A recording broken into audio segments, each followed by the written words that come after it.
So the postman has been, he's delivered everything I need to put this bike back together, and then once that's done I get to fire it up. But if you want to find out what's going to happen to this channel once the BMW is sorted, stay to the end and I'm just going to explain a few things where we're going from here, because the videos are then going to be increased to 2 a week just to facilitate what I've got planned, because I've got plenty to do and it doesn't seem like I've got enough time to do it.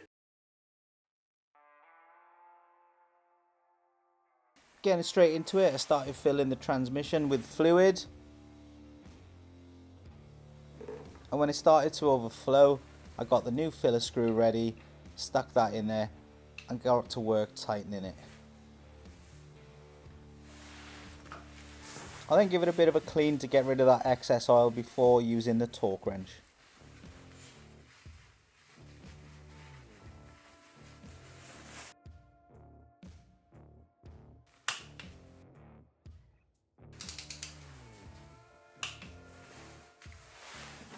Sweet, that's those done.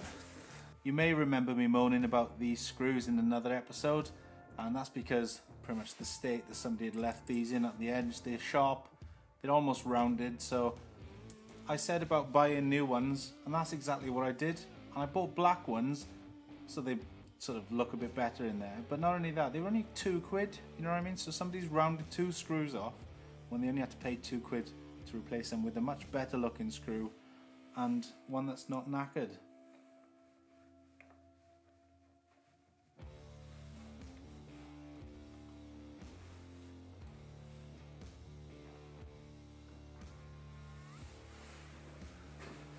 Here it is then, the new battery going in.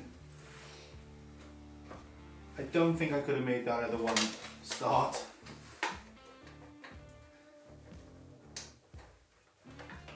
And to be fair, it did look a bit old. And the last thing I want is a battery packing in, because I've had that before on an enduro bike. My very first enduro bike, packed in up the mountain, and I ended up having to push it for miles. And then I had to get the battery off my 2009 R6, which is in another garage. I had to get that brought over to me, and then I think I was sat about that high off the bike because you couldn't fit the seat properly in it. It's pretty funny, to be fair. Well, it wasn't at the time, to be fair. I was quite angry, but you know, it's one of those things, isn't it? You live and learn, hence the new battery.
So it's fuel tank time now then, my favourite bit, because it means the bike has completely taken shape.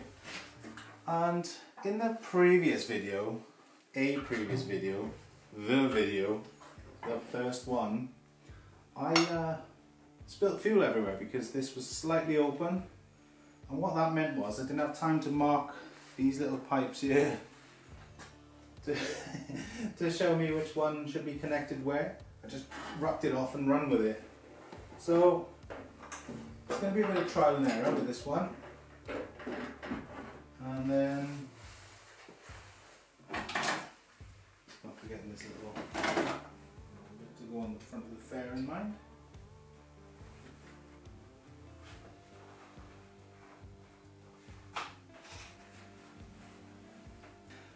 These two, I kind of loosened them off in one way that you're not going to be able to mess it up.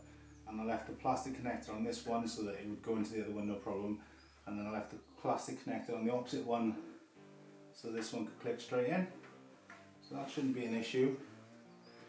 But I don't really want to tighten anything up yet until I know that this is going to start. So I'm just going to continue faffing.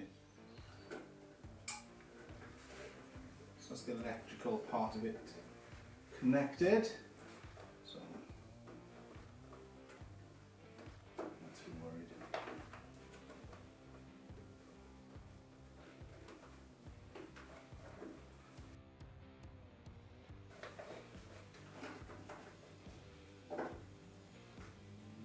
So this is where I'm at the minute because I realised I didn't move the camera to a bit closer view. These two are connected. I left that plastic thing in that one and I left that plastic thing in that one, or connectors, whatever you want to call them. This needed connecting up, so that's connected now, and I fed these little pipes behind. That's hooked onto a little thing behind there, little mount, and now it's just a case of putting these pipes onto these pipes here. So obviously this little Jubilee clip came off, so it's going to go back on now, like so, and then feed it in. I think I'm going to be buying some of those quick release connectors that cost an absolute fortune, so I don't have to deal with this nonsense in future. There we go, that's the first one on. I'm going to give that a bit of a trim.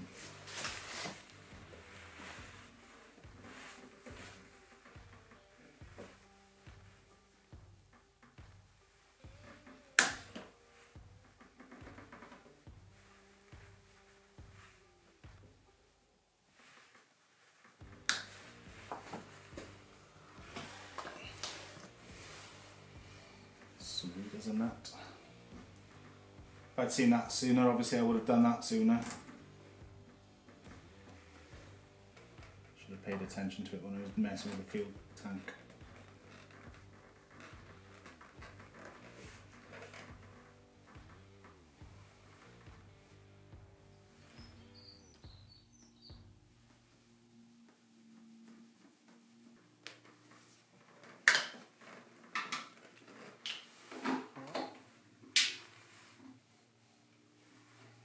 Ooh, looks nice in there compared to when I first had it.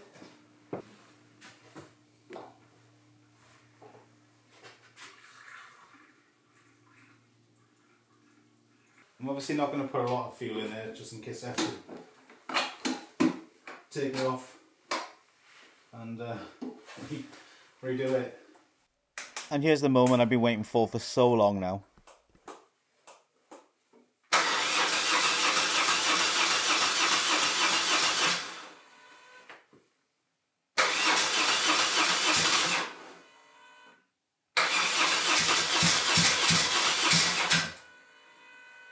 Getting there.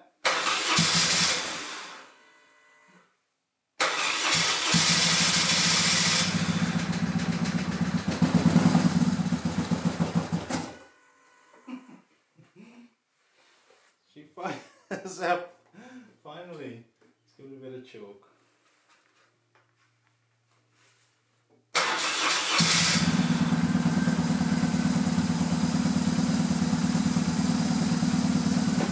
Now that it's been started and the pipes are obviously in the right place because it's got fuel going to where it needs to go, so just a case of doing the tank back up properly. Once the tank's back on and the bolts are in, it's a case of using a 13mm spanner to hold the back in, and then a size 9 Allen 25Nm of torque.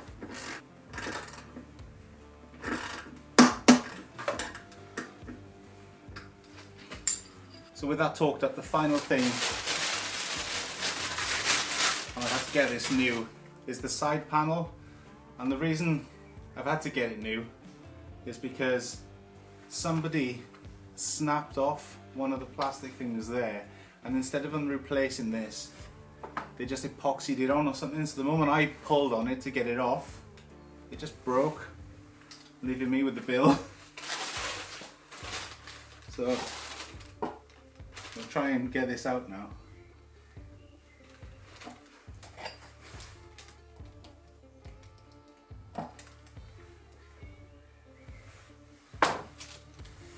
I mean, look at the state on that, like, that's just absolutely rank. So the thing to do with these is to degrease them, take all the crap off that was on there before,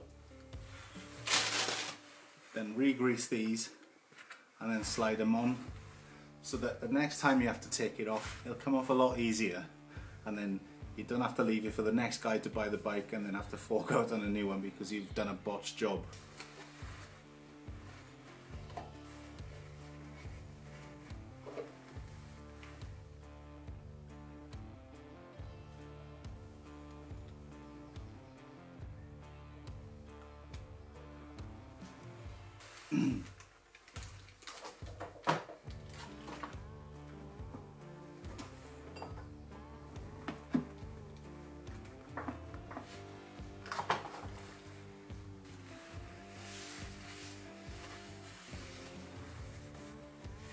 And doesn't that look a lot better now?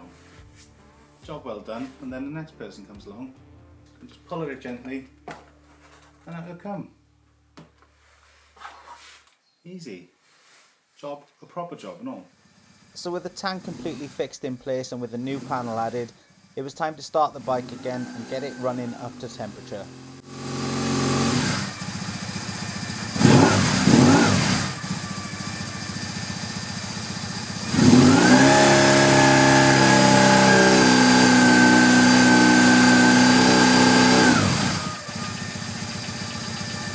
I also used this point to check the cylinder heads and underneath the bike to make sure there was no oil leaking from any part of it.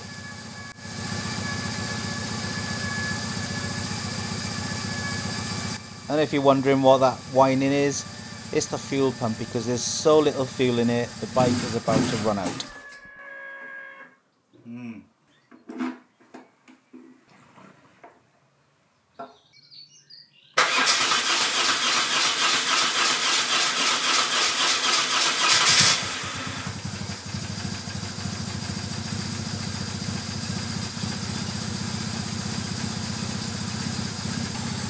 So this thing is purring really nicely. I'm really pleased with the outcome. I mean, listen to this. That's just nice. Nice and responsive. Down to a nice idle.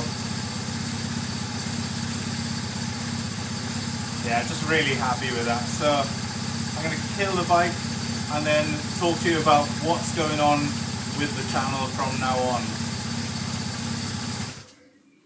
So that brings the BMW Series to an end. We've done what we can do up until now. The bike starts, it runs nicely, and I'm really pleased with how it is. There's still a few things that I know need doing, like the auxiliary belt, but I need an anti-clockwise torque wrench for that, so I'm going to see if I can borrow one, because to buy one would just not make sense at the minute.